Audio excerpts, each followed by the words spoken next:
आपकी আদালতে রাম কথা পাঠক মুরারি বাপুর ওপর অভিযোগ রয়েছে যে উনি রাম কথার নামে স্টান্ট করে থাকেন। বাপু, সারা বিশ্বে অত্যন্ত শ্রদ্ধার সাথে আপনার নাম নেওয়া হয়, কত সম্মান রয়েছে আপনার, যেটা এখনই দেখলাম। কিন্তু কখনো কখনো আপনি এমন কিছু কথা বলে দেন, এমন কিছু কাজ করে ফেলেন যাতে অন্যান্য সাধু সন্তরা অসন্তুষ্ট হন। কখনো কিন্নরদের কথা শোনানোর কথা বলেন, আবার কখনো সেক্স ওয়ার্কারদের কথা বলেন, কখনো মুসলমানদের কথা শোনানোর কথা বলেন। ওনারা বলেন যে এরকম করলে হিন্দু ধর্ম বিপদের সম্মুখীন হবে। প্রথমে তো আমি এটা বলবো যে এসব স্টান্ট নয়। বঞ্চিত, উপেক্ষিত, তিরস্কৃতদের পাশে এটা আমার একটা স্ট্যান্ড। স্টান্ট নয়, এটা হলো স্ট্যান্ড। আমাদের যে সম্পূর্ণ পরম্পরা, যে ধারা বয়ে চলেছে, তাতেই আমি ভেসে চলেছি। কাউকে ক্রুদ্ধ করার মতো কোনো উদ্দেশ্য আমার নেই।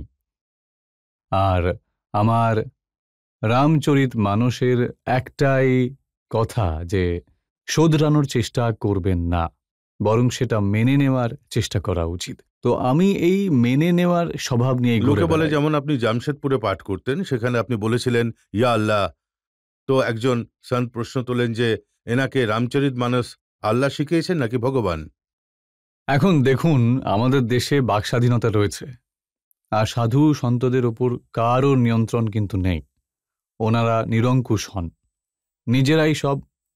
কিন্তু ঈশ্বর আর আল্লাহর মধ্যে কে ভেদাভেদ তৈরি করেছে?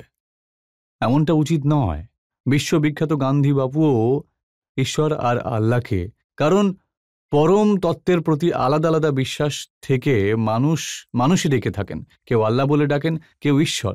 তাই আমার এমন কোনো উদ্দেশ্য নেই যে আমি আল্লাহ বলে কাউকে আকর্ষিত করব। আমার মুখ থেকে সহজেই বেরিয়ে আসে, আল্লাহ করুক এমনটা হোক, আল্লাহ করুক এমনটা না হোক।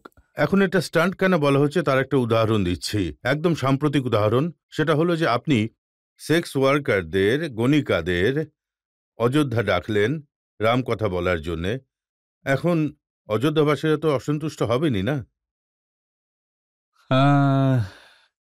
কিছু মানুষ তো অসন্তুষ্ট হয়েছেন অবশ্যই, কিন্তু গণিকাদের একটা কেন্দ্রে রেখে রামচরিত মানস পাঠ করতে যাচ্ছিলাম, আর তুলসীদাসজি গণিকাকাদের একটা পতিতদের পংক্তি, তাকে প্রথম স্থান দিয়েছেন, আর রামচরিত মানসে সেটার উল্লেখ রয়েছে। তা আমি ভাবলাম যে রামচরিত মানসের প্রকাশন অযোধ্যাতেই হয়েছে 1631 সালে, কেন তাহলে ওই বিষয়ের উল্লেখ করা হবে না?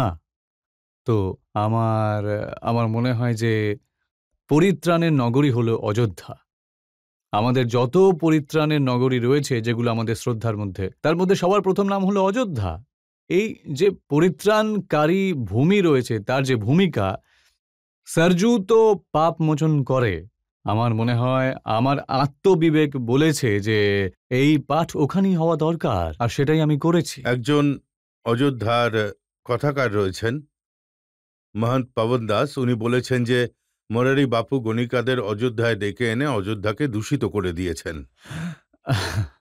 গঙ্গাতে কেউ নোংরা জামাকাপড় পরে স্নান করলে তাতে নোংরা জামাকাপড় পবিত্র হয়ে যায়, গঙ্গা অপবিত্র হয়ে যায় না। মোরারি বাপুর কারণে আর গণিকা বোনেদের আসার কারণে যদি অযোধ্যা অপবিত্র হয়ে যায়, তাহলে এই অযোধ্যার মূল্যটা কি থাকবে?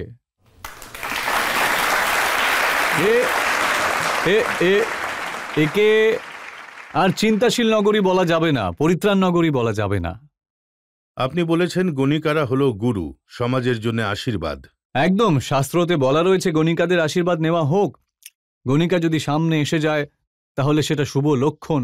শ্রীমদ্ ভগবদ্গীতে 24 গুরুর কথা শ্রীদত্ত বলেছেন, তাতে এক গণিকাকে উনি নিজের গুরু মেনে নিয়েছেন। উনি নিজের খদ্দেরের অপেক্ষাও তো করছিলেন, অনেকক্ষণ হয়ে গিয়েছিল, কোনো খদ্দের পাননি, তাতে ওনার চিন্তাধারা বদলে যায়। এত অপেক্ষা যদি পরমাত্মার জন্য করতেন তো তাকে কবে পেয়ে যেতেন। আর এই দৃষ্টিকোণটা নিজের মধ্যে বিবেচনা করে দত্ত তাকে গুরু বলে মেনে নেন। এটাই তো ওনারা বলছেন যে আপনার গণিকাদের ব্যাপারে যদি কিছু বলার থাকে, তাদের সম্মানে যদি কিছু বলার থাকে, সমাজকে তাদের ব্যাপারে বলার থাকে, তো আপনি সেটা রেড লাইট এরিয়াতে গিয়ে বলুন না। গণিকাদের অযোধ্যায় কেন ডেকে নিয়ে এলেন? রেড লাইট এরিয়াতে আমি আগে গেছি, তারপর অযোধ্যায় গেছি, আর আমি ওখানে পরিষ্কার বলে এখন এটা তো দিয়েছি। তাহলে স্ক্যান্ডাল হয়ে যাবে যে আপনি রেড লাইট এরিয়াতে গিয়েছিলেন। সেটা তো যেটা আমি আপনাকে আমার অভিজ্ঞতা থেকে বলছি, যে আমি একটা কুঠিতে গেছি, সেখানে একটা ব্যক্তি প্রচুর মদ্যপান করে ফেলেছিলেন, কিন্তু আমাকে চিনতে পেরে গিয়ে বলেছিলেন, আর কাকতালীয়ভাবে উনি গুজরাটিও ছিলেন। আচ্ছা, বলে, আমি রাজকোটে আপনার পা ছুঁয়েছি, আহমেদাবাদেও আপনার পা ছুঁয়েছি, এখানেও আপনি এসে গেলেন। আমি যত মানা করি, আরে ঠিক আছে দাঁড়িয়ে যান, কিন্তু জোর জবরদস্তি ভিতরে চলে আসে। সে তো আর এটাই বলবে যে আমি একা যাই না, মুরারি বাপুও রাতে এখানে ঘুরে বেড়ান, তাহলে আমি কি করব? ও হয়তো ওই গানটা গাইবে, হামকো তো তানে দেতে হ্যাঁ হাম খোয়ে হ্যাঁ ইন গলিयों में, हमने उनको भी छुप छुप के आते देखा है इन गलियों में। সে যা কিছু বলতে পারে, কিন্তু আমি কাম নিয়ে গণিকাদের কাছে যাইনি, রামকে নিয়ে গণিকাদের কাছে গিয়েছিলাম। কিন্তু যে সাধু সন্তরা রয়েছেন তাদের বক্তব্য অযোধ্যাতে, যেখানে রামের মন্দির রয়েছে, যেখানে রামের প্রতি বিশ্বাস রাখা মানুষজন আসেন, ওখানেই এসব করা, এটা কি এক ধরনের স্টান্ট ছিল না, পাবলিসিটির জন্য, আলোচনার জন্য? যদি ভগবান রাম উদ্ধারের স্টান্ট করে থাকেন, তাহলে আমিও অবশ্যই স্টান্ট করছি। রামের এটাও স্টান্ট ছিল, উদ্ধারের সম্পূর্ণ প্রক্রিয়াটা। তাহলে তুলসীও স্টান্ট করেছেন, তুলসীর দেখানো পথেই মোরারি বাপুও স্টান্ট করছে, কিন্তু রাম স্টান্ট করেছেন, এটা কেউ বলতে পারবে? রামের অবতার কার্য ছিল, তুলসীর সন্ত কার্য ছিল, আমার এটা সহজ কার্য ছিল। একজন তো এটাও বলেছে, এরকমই যদি মুরারি বাপুর করার হয় তাহলে কাশ্মীরে গিয়ে জঙ্গিদের শুধরানোর কাজ করুন, তাদের রামকথা শোনান। আমি প্রথমেই বলেছি, আমার মিশন কাউকে শুধরানোর নয়, গ্রহণ করার। আর আমার যদি কাশ্মীরে ডাকে, তাহলে আমি আপকি আদালতে জনগণের সামনে, জজ সাহেবের সামনে কথা দিচ্ছি, আমি ওই জায়গায় যাওয়াটাকেই অগ্রাধিকার দেব। এখানে তো মুরারি বাপু কম বয়সী যুবকদের প্রশিক্ষণ দেওয়া হয় যে জিহাদে অংশ নিলে তোমরা সেখানে সুন্দরী নারী পাবে। দেখুন, তথাকথিত ধর্ম ভয় আর প্রলোভন দেখিয়ে দিয়েই নিজের ধর্ম প্রচার করার একটা নেটওয়ার্ক তৈরি করেছে। আজকালকার যুবক, আমার অভিজ্ঞতা থেকে বলছি, 55 বছর ধরে বলছি, আর শেষ 30 বছরে তো আমি এই উপসংহারে এসে পৌঁছেছি যে আজকালকার যুবক কট্টরতা কি আর করুণা ঠিক কি নিজের বিবেক দিয়ে বিচার করতে পারে। তাই উদারতা আর সংকীর্ণতার তফাৎটা সে দেখতে পাচ্ছে তো। তাহলে আমার মনে হয় যুবকরা সবই বুঝতে পারে। আপনি কখনো চেষ্টা করেছেন পাকিস্তানে গিয়ে অন্ততপক্ষে ইমরান খানকে, নওয়াজ শরীফকে, ওখানকার সেনা অফিসারদের বোঝাবেন যে রাম কি বলেছিলেন? কিন্তু আমার রাম কথা ভারতের সাংসদ শুনতেও তো রাজি নন, তাহলে ওনারা কিভাবে শুনবেন?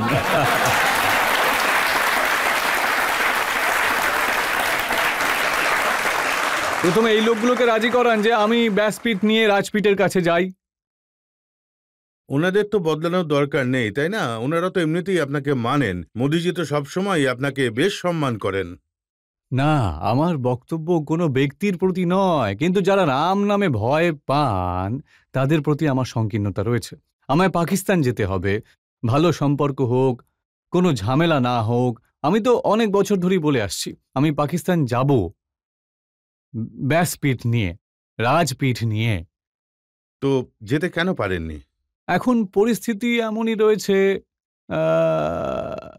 নয়তো আমার করাচি থেকে আমন্ত্রণ রয়েছে, আমার লাহোর থেকেও আমন্ত্রণ রয়েছে। আমাদের রামচরিত মানুষে লেখা রয়েছে যোগ, লগ্ন, গ্রহ, বার, তিথি। যখন এই 5টা জিনিস অনুকূল হয়ে যাবে, তো অবশ্যই ওখানেও কথা শোনাবো। তো আপনার কি মনে হয় আপনি ওদের গ্রহণ করতে পারবেন? মানে আপনি তো তাদের শোধরাতে পারবেন না। শোধরানো আমার মিশন নয়, আমি ভালোবেসে আমার 2 হাত মেলে দেব। যেভাবে রাম সুগ্রীবের জন্য মেলে দিয়েছিলেন, বিভীষণের জন্য মেলে দিয়েছিলেন, সমাজের কাণ্ডারীদের জন্য মেলে দিয়েছিলেন, এমনকি পাথরের জন্যও মেলে দিয়েছিলেন, অসুরদের জন্যও মেলে দিয়েছিলেন। উদার ছিলেন রাম। ব্যাসপীঠও ঠিক এইরকমই উদার। আমি তাদেরকে ডাকবো, ভালোবেসে ডাকবো তাদের। আমি কোনো উপদেশ থরি না দিতে যাব, আমি তাদের ডাকতে যাব। তো যেমনটা বললেন আপনি পাকিস্তান যাওয়ার জন্য তৈরি আছেন, এটা নিয়ে আলোচনা হবে। এখন আমি পড়লাম যে আপনি নাকি শ্মশান ঘাটে গিয়েও রাম কথা শুনিয়েছেন। বেনারসে করেছি আমি। দেখুন, এইরকম কথা সেখানেই হওয়া উচিত যেখানে হওয়া উচিত। যেমন অযোধ্যাতে, আর শ্মশান ওই বেনারস, কাশী হলো মহা শ্মশান। ওখানে বিশ্বনাথজি তো খেলা করেন শ্মশান ঘাটে, সেখানে উনি অনবরত খেলা করে চলেছেন, তাহলে সেই কথা তো ওখানেই হওয়া উচিত। না, এটা অদ্ভুত ব্যাপার নয় যে কাশীতে রামকথা বিশ্বনাথের মন্দিরে না হয়ে সেটা ওখানকার শ্মশান ঘাটে হলো? বিশ্বনাথে আগে জায়গা তো তৈরি করুন, আশেপাশে একটু জায়গা করে দিন আপনারা, যাতে লোক কথা শুনতে বসতে পারে। সরু সরু গলি, বসার জায়গায় একটু পরিষ্কার করে দিন, তারপর আমি যাব। আজকাল একটা ভিডিও আপনার খুব ভাইরাল হচ্ছে, আপনি লোকজনকে বলছেন জিও আর পিও। দেখুন সাহেব, এসব আজকালকার টেকনোলজির কারসাজি, মিডিয়ারও কারসাজি রয়েছে। আগে পিছনে শব্দ সরিয়ে দিয়ে তারা সেটা এডিট করে দিয়ে যাতে অনেক বিতর্ক তৈরি হয়, সেই টুকরো দেখানো হয়। অন্ততপক্ষে আমার পুরো আগের 5 মিনিট, পরের 5 মিনিট শোনানো হোক, যাতে বোঝা যাবে যে আমি কি কারণে জি और পিও বলেছি। সে তো ধন্যাস্তে কৃতিনঃ পিবন্তি সততম শ্রীরাম নামামৃতম। রাম নাম পান করুন। রাম নামই হলো সোমরস, কারণ তুলসী বলেছেন রাম হলেন সোম। তো আমি আগে কি বলেছি, পরে কি, এই জন্য আমি বলেছি যে খুব পিও আর জিও। এখন তো লোক জিওরও ভুল মানে করা শুরু করে দিয়েছে। আমি কোথায় যাবো? বলছে বাপু কোনো কোম্পানির বিজ্ঞাপন করছে নাকি? তাদেরকে কিভাবে বোঝাবো? তো আজ সুযোগ রয়েছে, বুঝিয়ে দেন মানুষকে আপনি আসলে ঠিক কি বলেছেন। আমি আসলে বলেছিলাম এমন খান, আজকাল আপনারা যা খাচ্ছেন তার কাছে সেটা ম্লান হয়ে যায়। এমন জীবনযাপন করুন যেমন যে কলিযুগের ধারা এমন বয়ে চলেছে, তাতে মানুষের সত্যগুণ একেবারেই শেষ হওয়ার পথে রয়েছে। রাজগুণ তো রয়েইছে, কিন্তু তমগুণ অনেক বেড়ে গেছে। কথায় কথায় রাগ, কথায় কথায় মেজাজ হারানো। তো এর জন্য এমন জীবনযাপন হওয়া উচিত যে আমাদের বাঁচতে হবে। আমাদের পৃথিবী খুবই সুন্দর, আমাদের বিশ্ব খুবই সুন্দর। আমাদের জীবনে যে কটা বছর পড়ে রয়েছে, ভালোভাবে বাঁচতে হবে। বাপুজি, আমি আপনাকে এটা জিজ্ঞেস করতে চাই যে 1 বছর আগে আপনি শ্মশান ঘাটে একটা হিন্দু জোড়ার বিয়ে দিয়েছিলেন, তো এতে আপনার কি উদ্দেশ্য ছিল? দেখুন, ভগবান শিব আর পার্বতী শ্মশানেই তো থাকেন, আর ওনারাই বিশ্বের আদি দম্পতি। শ্মশান ও সক্রীড়া, ওনাদের বিচরণের স্থানই হলো শ্মশান, এটা শাস্ত্রতেই বলা রয়েছে। তো এক যুগল আমার কাছে এসে বলে যে বাপু, আমরা শ্মশানে বিয়ে করতে চাই, আপনার তলগা জর্দা শ্মশানে করতে চাই আমি। তো আমি তো তাদের অভ্যর্থনা জানালাম, তোমরা এসো। জীব যদি শিবের দর্শনে চলতে চায় তো খুবই ভালো কথা। তারা আসে, একজন ব্রাহ্মণও নির্ভয়ভাবে এসে বলেন আমি ওদের বিয়েতে মন্ত্র বলবো, ঠিক আছে, তাহলে আমার সেখানে আপত্তির কি আছে?